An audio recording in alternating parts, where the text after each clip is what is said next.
Coming up on Locked On Dodgers, there's a little bit of Aaron Judge news about basically leaning against the Dodgers signing him. So we're going to talk about that. And then we are going to get Thanksgiving kicked off by talking about Dodgers things that we are thankful for. So that's what's on tap. So let's get Locked On Dodgers. You are Locked On Dodgers, your daily Los Angeles Dodgers podcast. Part of the Locked On Podcast Network, your team every day.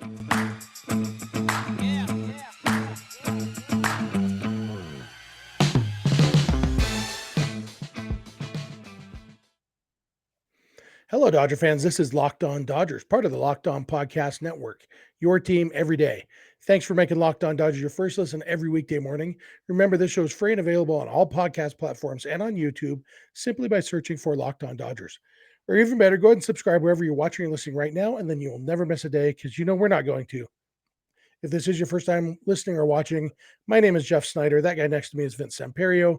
Vince and I are both lifelong Dodger fans just like you, and we've also both spent time covering the Dodgers in the press box and the locker room. So we're not quite insiders, but we bring you the smart fans perspective on our boys in blue every weekday morning. And Vince, I think we always we brag a little bit that we never miss a day. It's been since March of 2019 that we've been doing this show at least 5 days a week and have never missed a day. If we were ever going to miss a day, it probably would have been yesterday. The stars aligned against us, and yet we still put out a show. So I think it's safe to say that we will never, ever, ever, ever, ever miss a show for the rest of everyone's lives. I'm pretty proud of that, Vince. Yeah, you can count on us more than you can count on a lot of things in life. So there you go. Death, taxes, and Locked On Dodgers. Put that on a t-shirt. Speaking of things you can count on, the Dodgers offered a high average annual value short-term contract to a big free agent, and he turned it down. From what we gather anyway, there was a report from I can't remember the guy's name now. He was a Spanish language reporter, and his name just escaped me, but he said that the Dodgers had offered Aaron Judge $215 million. He didn't say how long the contract offer was for, but he said $215 million, and the Judge and his team have already rejected it. No word on whether that is the Dodgers one and only offer or if that was an opening offer. And specifically, since we don't know how many years it was, my guess, Vince, is that that was a 5-year deal that they were offering, which would put it at like $43 million per year. And which, very high average annual value, short enough term. Judge is going to be 31 in April. And so, it's not surprising that he would turn that down. I don't think he's going to get a higher AAV than that. But when you're Judge's age, I think he knows this is his one big shot at a big free agency. And so he's going to take the offer that is the most overall dollars, not the highest average annual value. Yeah, this is, different than the past times they've given or try to get somebody on a shorter term deal with high AAV. Bryce Harper was 27, 28 when he hit free agency. Garrett Cole's a little bit younger, and pitchers longevity is a little bit more than position players at this point, I feel like. So it's different. But, with Aaron Judge, he's all but assured to get at least 250 mil.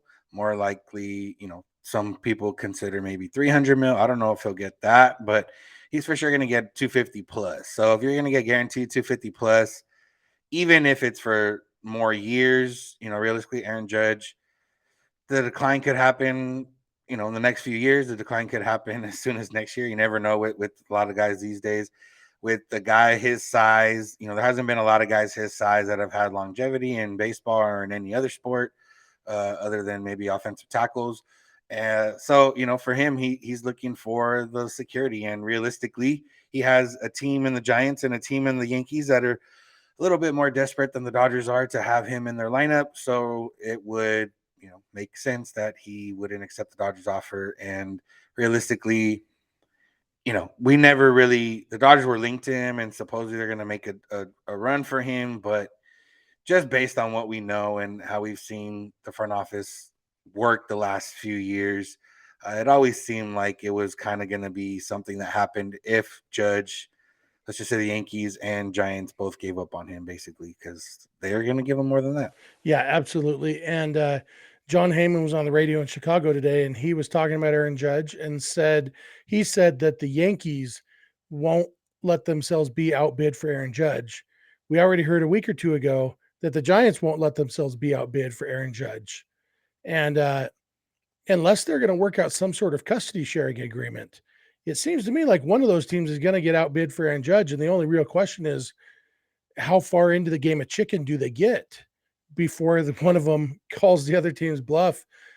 Because, I mean, if you're Aaron Judge, and more specifically Aaron Judge's agent, you got to be just sitting there licking your lips, hearing two different teams say, we're not going to let ourselves be outbid. And no the teams aren't saying it publicly. It's sources saying it. And the team ownership is wanting to find those sources and chop their heads off, because that's not a good way to negotiate, by starting off by saying, yeah, we're going to pay more than anybody else. And but that's basically the position the Giants and Yankees are both in, for different reasons. The Yankees kind of need Judge. He's a Yankee. Losing him would be a big hit to the organization. The Giants, on the other hand, they need another outfielder. They have the payroll flexibility, and Judge makes sense just from, being a local product and all of that. Uh, so many reasons why Judge to the Giants makes sense. So many reasons why Judge back to the Yankees makes sense. And, the Dodgers had to know that their offer wasn't going to be accepted. And maybe it was just to kind of set a baseline, okay, Aaron, here's the first offer. Make sure that you make those other guys pay a whole lot more than that for you if you're going to sign with them, because if it was a 5-year offer, the Dodgers, what they did, at least subliminally, was say, dude, you're worth $43 million a year. And, if he goes after a 9-year contract, and then he says, by the way, I'm worth $43 million a year, that's $387 million. And, I don't think he's going to get that, but I think that's part of what the Dodgers were doing, was setting that expectation in his mind of, to make sure that if he does end up with the Giants, at least they pay a crap load of money for him. Yeah, and it's interesting with the Giants because like they don't have a lot in place. They're not a good team right now. They weren't a good team last year. And you know, just on the other point, when they were kind of considering shortstops, or they were set to be considering shortstops, and that they would ask the shortstops to move to second base for Brandon Crawford. None of those 4 shortstops that are free agents, maybe Dansby Swanson, but the other 3, nobody's moving to second base for Brandon Crawford. So that, I don't know where that report came from, but that was not going to happen. That's not going to happen. And then for Judge, it's a matter of, I kind of wouldn't mind if he goes to the Giants. He's not going to do too much to fill their overall team needs. And if, at some point they're going to have some type of payroll to deal with, and for them to put a lot of eggs into one basket rather than try to spread it around and get a bunch of different guys to fill different roles, I'm cool with that. And, when it comes to the Dodgers, this is, a blessing and a curse as a Dodger fan, where, you'll be in on every free agent, or have the ability to be in on every free agent. But you also know the front office is smart enough to not overpay, or at least not, they haven't really overpaid yet. Now, the Mookie Betts deal at some point may become a bit of an overpay, but they've already gotten the value from it. They won a World Series, and they've, probably win at least hopefully 1 or 2 or 3 or 4 more before that time comes where he loses value. Freddie Freeman realistically probably won't lose value over the course of his contract. So it's a blessing and a curse that the Dodgers operate like this, but I don't know if Aaron Judge is the guy I'm trying to go all in with anyways. Yeah, he had last year was an incredible year, but before that, he has dealt with injuries. He's had good seasons, but dealt with injuries. Like I said, he's a big guy. The DH in the National League would help eventually, but realistically, if they can just be in on it, drive up the price, and then make some of these other deals that we don't even expect yet, that's probably what's the best way to go about the offseason. Yeah, I'm not comfortable saying I'm okay with the Giants signing him, just like I wasn't comfortable saying I would rather face the Nationals in the 2019 NLDS because you never know, what's going to happen and what can happen. So I'm not going to say that out loud, but yeah, I don't disagree with any of the things you just said. We're going to come back in a minute. We are going to kick off Thanksgiving week by talking about some of the Dodgers things that we are thankful for. One of the things we're thankful for is that you continue to check us out every day. Thank you for doing that. Thanks for making us your first listen. And please keep it locked on Dodgers. Hey, did you know that over the holidays, property crimes like burglaries and package thefts spiked nationally? That's why our friends at SimpliSafe Home Security are offering 50% off their award-winning security system so that more families can feel safe and secure this holiday season. Order your SimpliSafe system for half off today and enjoy advanced security and greater peace of mind this holiday season. SimpliSafe was named the best home security of 2022 by U.S. News and World Report for the third year in a row. SimpliSafe blanket your own protection with advanced sensors for every room, window, and door. HD security cameras for inside and outside your home, smarter ways to detect motion that only alert you when a threat is real, and even hazard sensors that instantly detect fires, floods, and other threats to your home. 24/7 professional monitoring costs under $1 a day. That's less than half the cost of ADT's traditional professional installed plans. So don't miss your chance to save big on the only security system we recommend.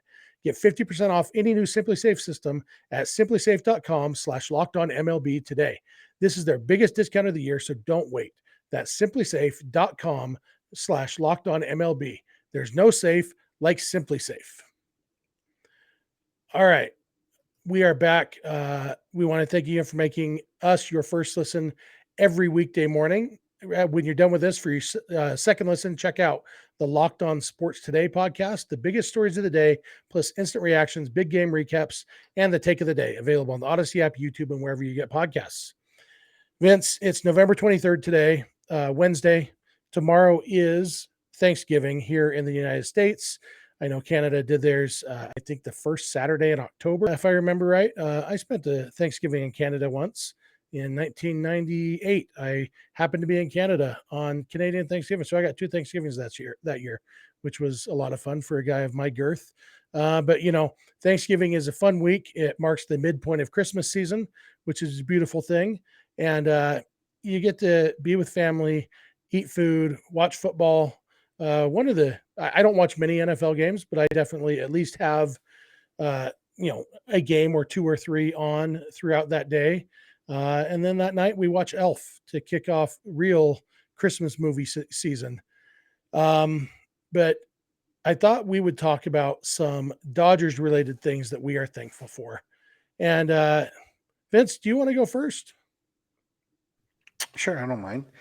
Yeah, I think we do this, or we've done this every year so far, and some of the answers are probably going to be similar or even the same. I honestly couldn't remember what I said the last few years, but I think as you see other teams operate this off season, you just have to be thankful for the Dodgers front office and management and ownership and everything else that combines into it, because you think about a team like the Reds, who traded Kyle Farmer because he was probably going to make around $6 million, and then they picked up a shortstop who, I don't know, maybe just as good or similar, maybe not as good as Kyle Farmer, but he's going to make $3 million less.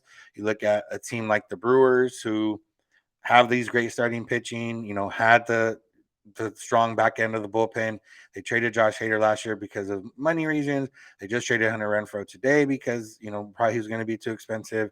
And you think about the Dodgers, and they're over here, operating differently than a lot of other teams. Now, yeah, have the Dodgers shed some payroll this offseason so far? Yes, technically they have, but that doesn't mean they're not going to restock it or shore it up or get it back to where it was.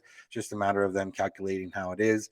So it's always, we can talk about all the heartbreak of the last 10 years other than the 1 year, and we can talk about everything else, but you give me a team that's in the playoffs every single year, or at least competing for the playoffs every single year, you're getting me 5-6 months of baseball that I can watch on a consistent basis and be glad about. And as someone who is a Raider fan, and they've only had like 2 winning seasons in the last 20 years, and 2 playoff appearances in the last 20 years, it's a big difference. And it's something that you can be excited about every spring, no matter how it comes down to it, because everyone technically has a chance when spring training starts, but realistically, there's a lot of teams that don't have any chance at all.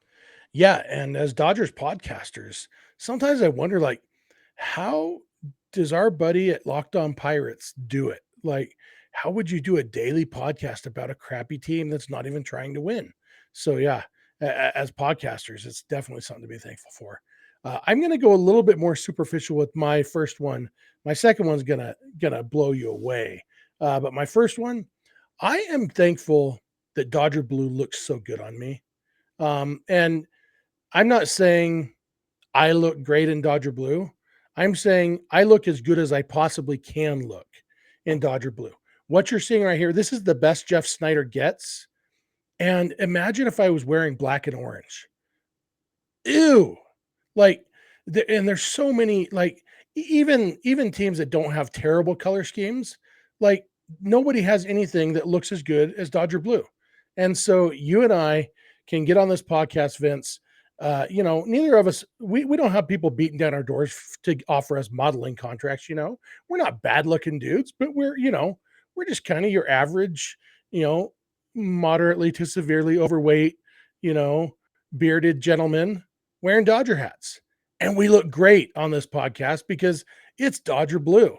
And so, like, I don't know. I know I just got lucky. I was born into a Dodger family. My dad grew up in LA. He was 4 years old when the Dodgers moved to LA. And his family said, okay, we've always loved baseball. We are now a Dodger family because now we have a hometown team. And there was even rumblings back in 1957. There was one, it wasn't like a real possibility, but for like a day, they kicked around the idea of what if the Dodgers moved to San Francisco and the Giants moved to LA instead? And Vince, you and I could have been born into Giants fan families, and we would be doing this podcast wearing black and orange. Like Ben Caspick would be the host of Locked On Dodgers, the San Francisco Dodgers. And like, I think how awful would that have been to grow up with Mike Krukow and Dwayne Kuiper instead of Vin Scully and all of these things. Yeah, they got Willie Mays, sure. We got Jackie Robinson, and like, I don't know, like everything about being a Dodger fan is just a wonderful thing. And I understand why some people hate the Dodgers because kind of like what you said, the Dodgers have a great front office and a lot of money, and they're really good at player development and drafting and all the different ways you can build a team. They're really good at doing it. And so if I wasn't a Dodger fan, I hate the Dodgers too. But I am a Dodger fan because I like to think it's because God loves me, but I know God loves everybody, and I don't know why he sees fit to inflict on some people to be born into Giants families or whatever. But I am thankful on Thanksgiving and every day that I'm a Dodger fan and Dodger blue looks good on me. Yeah, I mean, you think about the blue, and you think about if you're a Dodger fan, realistically, you're gonna wear a shirt or a jersey that's white or gray or blue, occasionally black if some people prefer that.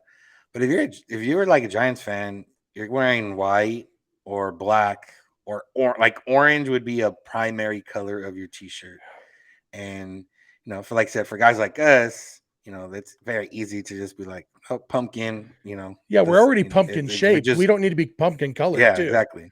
Yeah. Exactly. So yeah, Dodger blue, and you see it with other guys, or when they come to the Dodgers. No, it's very hard, and I don't think I've ever seen anyone that doesn't look good in Dodger blue. Or at least as good as they can. Kind of like me, Even Juan Uribe looked as good as Juan Uribe is going to look in Dodger blue. Max Scherzer, it was awesome to see Scherzer last year in Dodger blue. When and so many guys make a cameo with the Dodgers at the end of their careers. Jim Thome and Manny Ramirez and Albert Pujols, and everybody's like, man, it's awesome that we got them in Dodger blue at least for 1 year. So, all right, we're going to come back in just a minute. We each have one more thing to talk about that we are thankful for. So, again, we're thankful for you. Thanks for making us your first listen, and please continue to keep it locked on Dodgers. BetOnline.net is your number one source for sports betting info, stats, news, and analysis. Get the latest odds and trends for every professional and amateur league out there. From football to basketball to soccer and esports, we've got it all at betonline.net. And if you love sports podcasts, you can find those at BetOnline as well. We're always the fastest and easiest way to get your betting fix. Head to the website today or use your mobile device to learn more. Bet online, where the game starts. We are back for one last segment. We want to thank you again for making Locked On Dodgers your first listen every weekday morning. Reading about Bet Online and betting on soccer. Uh, I guess you could probably bet on the World Cup, right? I would imagine so. Yeah. Yeah. If you're betting on, I guess. If you would have bet $100 on Saudi Arabia, you would have won $1,900. Wow. That if you'd bet $100, you would have won 1,900. Man, Mattress Mhm. Max should have got on that. Is that his name? But Yeah, Mattress Mac. yeah, that was a. I've actually watched. I think I watched 3 games so far in the World Cup. So I'm not a huge soccer fan, but I actually watched the LAFC final. The what do they call the MLS Cup final? Uh, Yeah, and that game was awesome. And so then it was fun to watch the U.S. playing against Wales and seeing Gareth Bale and the guy who's on LAFC who plays for the U.S. team too. Uh, Kellen Acosta. yeah, and Acosta got a yellow card for fouling Bale. That was fun to see. And yeah, I soccer is one of those sports I really enjoy watching it if I care who wins. And so I get into the World Cup a lot, and every once in a while I'll go through a phase where I'm into, Real Salt Lake, our local MLS team up here. I could definitely see getting into LAFC. I watched that game or that match. Sorry, I got to get the lingo right. Mostly because I knew that you cared and you were stuck in a hotel room in Houston, and I wanted to support you. And Yeah. I was texting you during the match, and it was a roller coaster of a match. So yeah, go bet on some soccer if you're into betting and soccer. But back to Dodger talk. You want to do your second thing that you're thankful for, Vince? Yeah, and this one, not a dig at you, but just in general I'm as a I, Dodger I'm fan. excited already. No, it's just being in LA, like living in LA, being close to it. Uh, Obviously, with some of the travel during the postseason, just in general, like not obviously the Dodgers weren't playing because at that point they had been eliminated, but just thinking about games starting at 10 p.m. if I was living in East Coast time. And, obviously, if I was living in East Coast, depending obviously what my job was and everything else, it'd be a matter of, okay, am I staying up for these games, or is it just a matter of I'm going to find out who wins in the morning? It would be, a combination of things. Luckily for me, my job here, I get to go to pretty much any Dodger game I want to if I want, as a media member. Having the All-Star game here this year was fun. Having playoffs here every year is fun, even if I don't always end up going. But just during summer, just thinking about like, oh, I don't know what to do tonight. Oh, the Dodgers are playing. Oh, what tickets are look like, or nowadays, oh, let me apply for the game tomorrow and think about going as a credential. So it's a different type of blessing, and I don't know if honestly don't know how my fandom would be if I wasn't on at least Central Time or closer. East Coast time would, like I said, definitely depend on the job, but everything else. And I know you plan your trips to Dodger Stadium, and it's a little bit different, but to just be able to just get up and go anytime, or even like just tomorrow, if I wanted to go to Dodger Stadium, I'm pretty sure the store is open and you can hang out right there and have a seat and just sit there at Dodger Stadium and just it brings back all the memories and everything else, and you always have some type of therapy or whatever you consider it. Whereas you're a Dodger fan, how whatever joy or whatever feelings it brings, it's right there, and I don't take it for granted. I have been the farthest I went away was the Bay Area, and even then I was here like once a month anyway, so it wasn't too bad. But yeah, it's just a little bit different experience. Yeah, absolutely. That's a good one. Our buddy Javi, who does Locked On Padres, I think he lives in New Jersey. He's somewhere in the Eastern time zone, and you know, doing a daily podcast about a West Coast baseball team. I don't know, like that's rough. And being a Padre fan is already rough enough. But yeah, that time zone thing, it's hard enough for me that Dodger games don't start till 8-10 p.m. where I live. It's a challenge. So yeah, I do.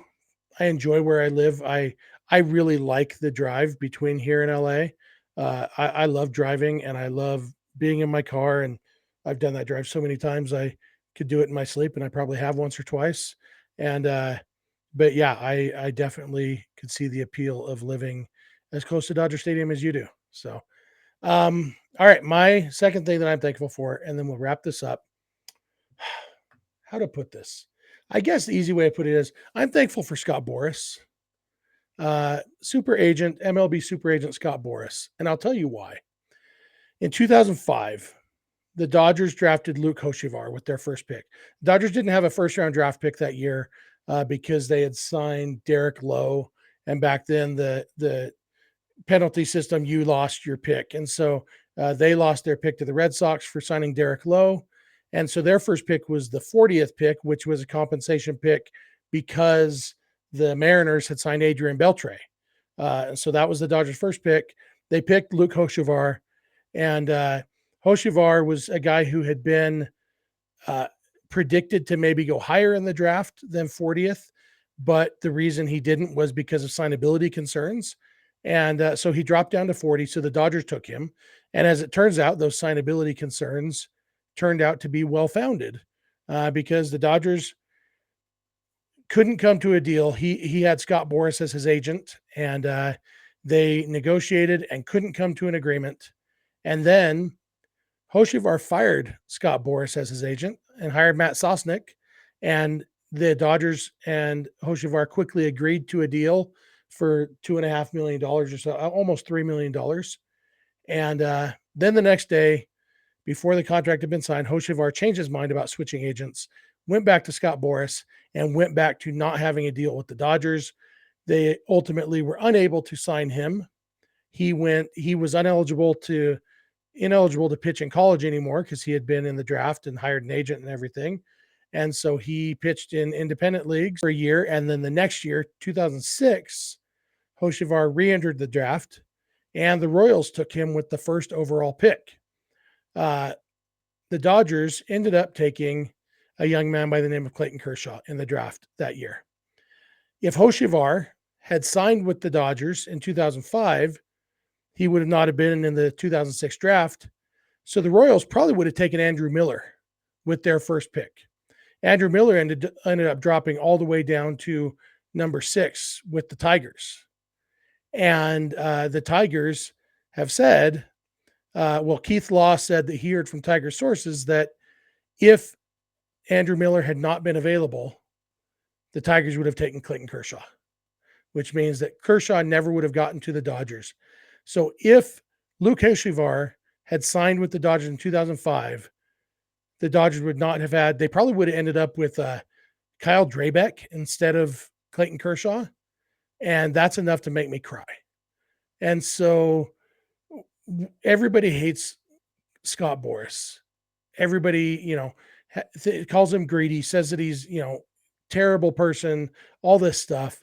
But just remember, if it wasn't for Scott Boras, the Dodgers would have had Luke Hochevar and Kyle Drabek instead of Clayton Kershaw. And so for that, on Thanksgiving, we can say, thank you, Scott Boras, for being the way you are, because it worked out in our favor one time in a really, really good way 16 years ago. Yeah, and indirectly, if you get deep into it, he's Garrett Cole's agent, Bryce Harper's agent. They both didn't accept Dodger offers. Dodgers don't get Mookie Betts without that. Those are not as direct as, maybe this one is, but indirectly, Scott Boras has been part of the reason the Dodgers have Mookie Betts and Clayton Kershaw. Yep. Thank you, Scott Boras. DM me for my address so you can send me the royalty check for me saying nice things about you on this podcast. I'll write you a poem. Man, I hope there's ships involved. All right. That's going to do it for today. We do have 2 more episodes this week. We're going to be pre-recording them. They're most likely going to be mailbag episodes. Usually not much news breaks around Thanksgiving anyway. I think the last time any real news broke around Thanksgiving was when Curt Schilling signed with the Red Sox, I think, over Thanksgiving dinner. But beyond that, we're not expecting any big news. So if you have questions, doesn't have to be about current things, any Dodgers related questions, shoot them over to us and we will get to as many as we can over the next 2 days. Vince, you have anything else for today? Nothing else for today. All right. We want to thank you all again for making Locked On Dodgers your first listen every weekday morning. It really does mean the world to us. Now, for your second listen, check out Locked On Sports Today. From the games that matter the most to the biggest stories in sports, go beyond the scoreboard and behind the scenes with local experts and insights only Locked On can provide. Locked On Sports Today, available on the Odyssey app, YouTube, and wherever you get podcasts. You can follow us on Instagram and on Twitter at Locked On Dodgers. Vince is on Twitter at Vince Samperio. I'm on Twitter at Snider, and the DMs are open in all of those places. Our email address is lockedondodgers@gmail.com. And our phone number for voicemails or text messages is 323-863-LOCK-5625. We are here every weekday morning, and we hope you'll be here with us. When you get in your car or sit on your couch, tell your smart device to play podcast Locked On Dodgers. And remember, you don't have to agree. You just have to listen. We'll talk to you tomorrow. Have a good one.